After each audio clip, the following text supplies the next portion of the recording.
Take a devastating overdose epidemic, politicize it, and you get things boiling over at the Capitol. Nobody wants fentanyl, you idiot. Addiction specialists and law enforcement tell legislators what Colorado should be doing to stop fentanyl deaths. A better way to handle 911 calls coming to the north side of the metro area before anywhere else in the state. If you breathe air, the EPA's announcement about the Front Range today is important. The face of the Colorado Republican Party gets a primary challenger. And I'll say this about the wind lately, it blows, but more so than it did, say, 10, 20, 30 years ago. We found the wind speed numbers to check out your theory on Next. Colorado's fentanyl overdose crisis is leading to some agreement in the legislature that the state needs stronger punishment for drug dealers, more money for drug treatment, but the debate is over whether drug users deserve felony charges for fentanyl. Politics guy Marshall Zellinger has stepped out of this discussion that is expected to go past midnight tonight. Marshall? You know, when it comes to legislative committees, Kyle, sometimes, most of the time, we know the result before the committee even starts. This one, I can't quite place because you've got Democrats perhaps at odds with each other over that topic of should possession of fentanyl lead to criminal penalties, which currently it is not a felony to possess fentanyl fewer than 4 grams.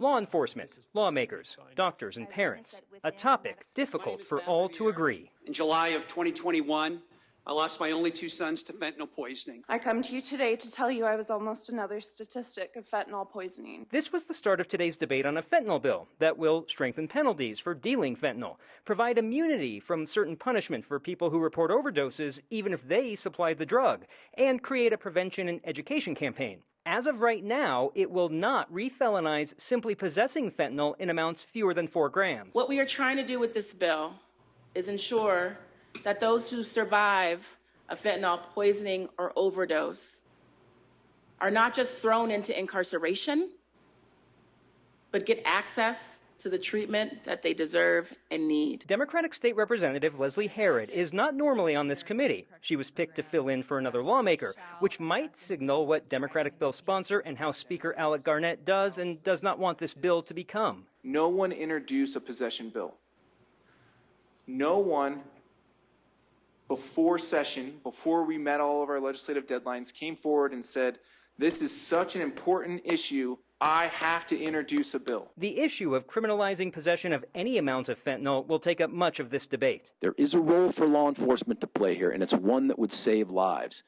Make this a felony at any level. Isn't incarceration one mechanism that's going to save lives because we're not out there creating more new users? There's no data to show that incarceration works to decrease new users. This panel of doctors focused on support and treatment rather than additional criminal penalties. Among the innumerable reasons to oppose this bill, the primary is that the best scientific evidence doesn't support it. That drew an outburst from someone in the front row. Nobody wants fentanyl, you idiot.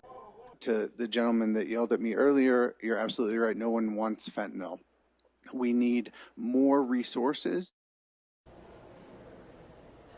Regardless of what happens with this bill, if it gets changed or not, the resources will likely be part of whatever comes out of this committee. And Kyle, if this committee does not change it so that possession of any amount becomes a felony, which law enforcement want, when it goes to that room in the House chambers in the corner over there for full debate of the House, it could change there, even if the committee doesn't do it tonight.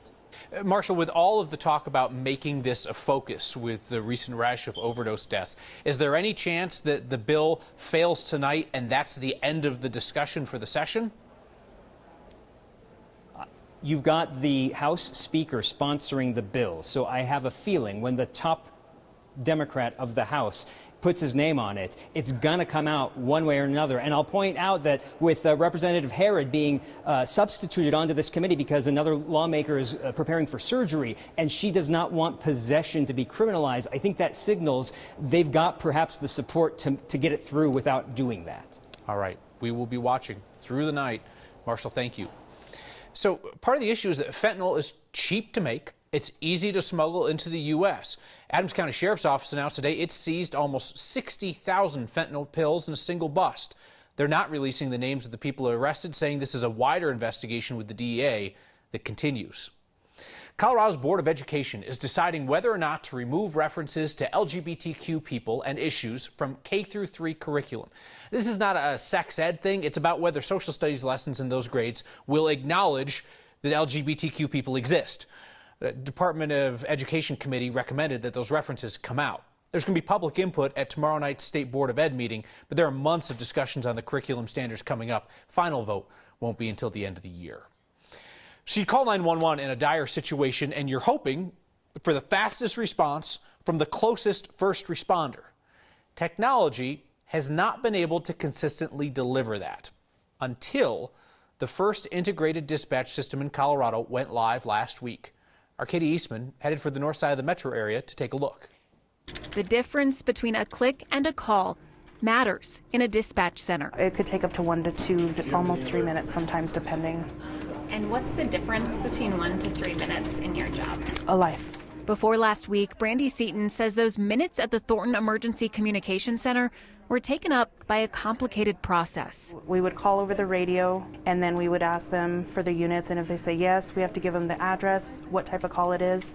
They have to put it into their CAD, and then they tone them out while we're still waiting for them to code up and actually go en route to our medical calls. But all those steps turned to one click on April 5th when the new system went live. And it just saves so much time for us in here and stress.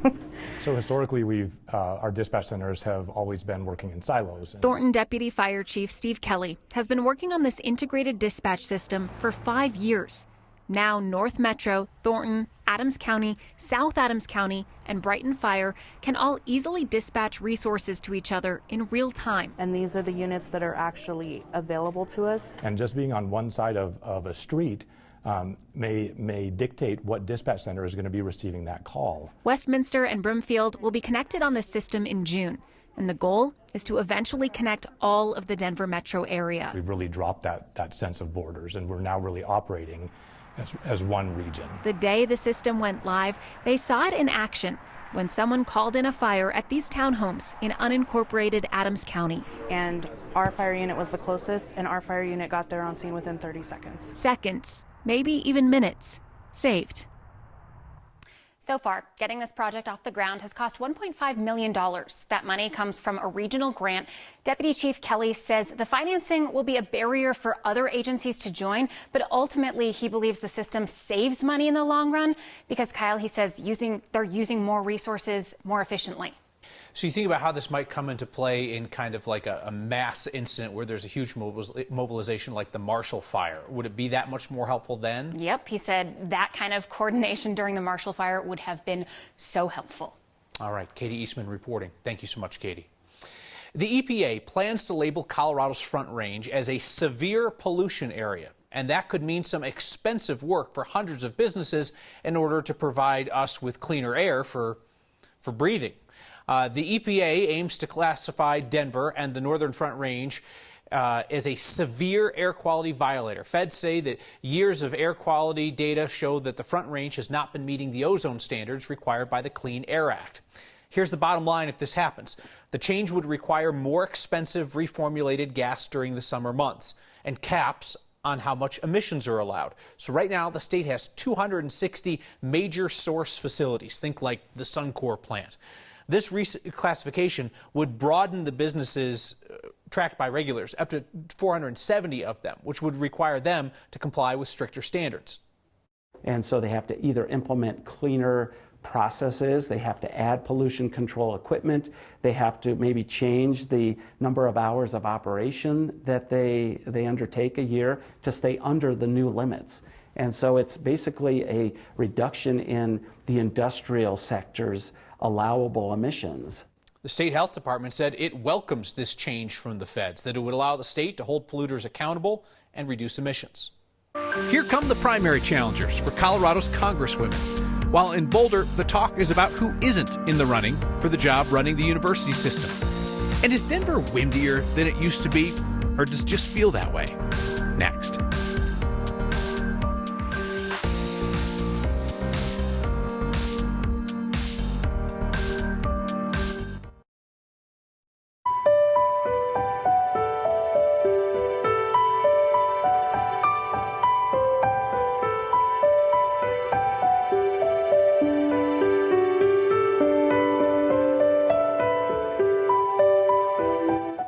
congresswomen from Colorado got primary challengers today. Republican Representative Lauren Boebert will face State Senator Don Coram from Montrose in the primary. He collected signatures to get on the ballot instead of going to the GOP assembly, where his more centrist brand of conservatism would not have stood a chance. Right-wing Republicans just lost a lawsuit trying to block unaffiliated voters from their primaries. And one of their arguments was that unaffiliated voters would pile into that 3rd Congressional District Republican primary in an effort to get rid of Boebert. Congresswoman Diana DeGette of Denver is going to have a Democratic primary challenger on her left. Neil Wallia accuses DeGette of siding with big business over working families. DeGette's been in Congress for 25 years. She defeated her last progressive primary challenger by a 2-to-1 margin. CU's Board of Regents promised more transparency in their search for the next CU president. They've now decided on their choice in a closed-door session, and they'll offer the public a week to provide feedback now that, well, the decision's already been made. Current Interim President Todd Saliman was announced today as the only finalist for the permanent job. The board says it unanimously voted for him. We're going to have to take their word for it, of course, because it happened in private. Saliman took over in July of last year when Mark Kennedy was paid to go away. Saliman was the only candidate selected from the original pool of 39, which CU says included 13 women and 13 BIPOC candidates. The school says that while the board vote wasn't open to the public, he's now going to make the rounds and answer questions. CU community then has a small window to provide feedback before there's a final vote last week of October. The Colorado Latino Leadership Advocacy and Research Organization, CLADO, last month expressed concern that former Lieutenant Governor Joe Garcia, who's got an education background, was not selected as a finalist. And the group believes the reason why is because the inside guy, Saliman, had a leg up. In June, Todd Saliman was appointed interim president, contractually obligated not to apply and to assist in the search process. In September, that changes. After a search firm is retained, after a search committee is put in place, he puts his candidacy in the hat, and the regents relent, and they allow him to be a candidate. That is a biased process. Saliman served in the state legislature and worked for a couple of Colorado governors. Colorado Politics reports that he also owned a lobbying firm that represented organizations and government entities, including CU. Some of Colorado's legislators in Washington say that a report out from the Government Accountability Office should show what they've been saying for more than a year. That former President Trump's decision to move U.S. Space Command out of Colorado was a flawed process that lacked transparency. U.S. Space Command's currently headquartered at Peterson in the Springs.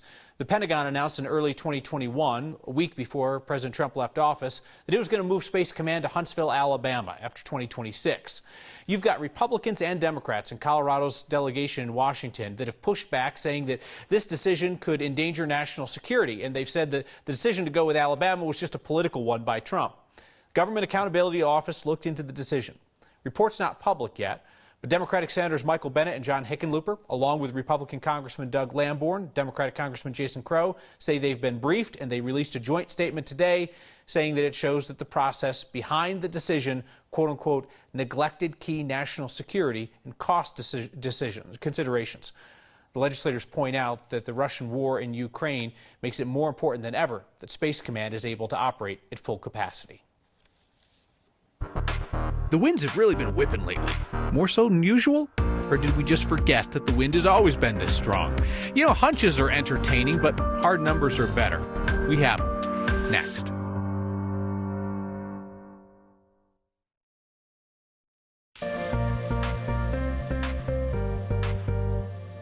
A mix of clouds and sunshine, a little wind this afternoon. A fast-moving storm continues to bring snow to the high country. Our high 60 before the front rolled in Denver, but 80s in southern Colorado. Still dealing with the wind, especially over some of those higher passes. And due to the wind, low humidity, and warmth, red flag warnings, critical fire weather continues for southern and eastern Colorado as those wind warnings are extended into the evening. A compact weather system that's going to head for the Midwest tomorrow. Enough residual moisture moisture. We have a few more snow showers in the high country, isolated showers on the plains. Advisories for additional snow. Again, for those traveling I-70, pay attention and make a plan. In Denver, smooth sailing tonight, although with these clearing skies, temperatures are going to be awfully cold. We're dropping into the 40s by 10 o'clock and then overnight tonight into the 20s. Warmer Thursday after a cold Wednesday, and then sunshine and 70s for your weekend. Windy, dry, and on fire. Hundreds of acres in southeast Colorado are all three of those things tonight. There are at least 3 fires burning along Highway 50 near Los Animas. Otero County says one of the fires is about 200 to 300 acres at this point, and people living nearby have been put on notice to prepare to evacuate. Tonight's next question comes to us from Ken. He grew up in Denver and wonders if the city is seeing more high wind days than it did decades ago. That is a good question, Ken. Our meteorologist Chris Bianchi pulled wind data back to the mid-80s, and he says average wind speeds we're seeing now are a bit stronger than usual, though they're not completely out of the norm for this time of year. So looking at March 27th through April 10th, this is the windiest it's been at DIA since 2014, but we were consistently windier during the same time frame in the late 2000s and early 2010s. Records show average wind speeds for this time of year up from the 1980s, but the measurement station moved, of course, from Stapleton to DIA. Statewide, our high wind warnings are on track for their highest total in more than 15 years. We've averaged about 27 high wind warnings a year over that time. We're at 25 already. Record in that span was 2012 when we saw 42. So keep your questions coming on any topic, like how many roads must men walk down before you call him a man? And the answer, my friend, is blowing in the wind. We'll chase it down for you. Email video or audio questions to next@9news.com. It is a sign of a fork in the road, just like your choice now. Or stick around and see that and some of your feedback next.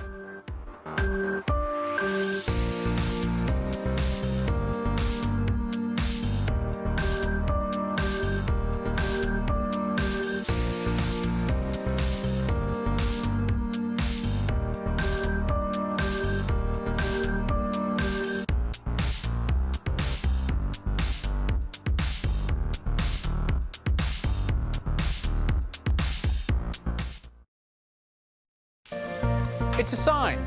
You got a 50-50 shot at it. Joanne was conflicted when she came across the detour signs of the Big Dry Creek open space yesterday. So you detour in there to the right or you detour into the left? Unclear. Choose wisely. Send us the signs that make you go, huh? Email next@9news.com or give us a shout on Twitter using the hashtag HeyNext.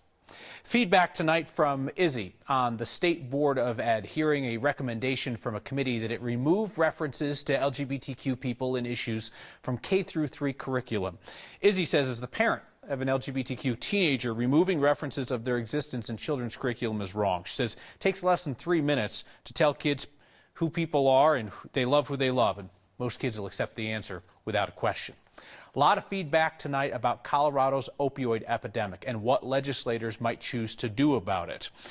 JP, writing in again, following your fentanyl stories, we can't arrest ourselves out of this situation. State needs more rehabilitation beds and resources. And Kevin R. asked if we would consider changing the video that we use in these stories. Says, please, please, please stop using B-roll of pharmaceuticals when we reference illicit fentanyl. He said opioid medication, his view, is not the problem. See you next time.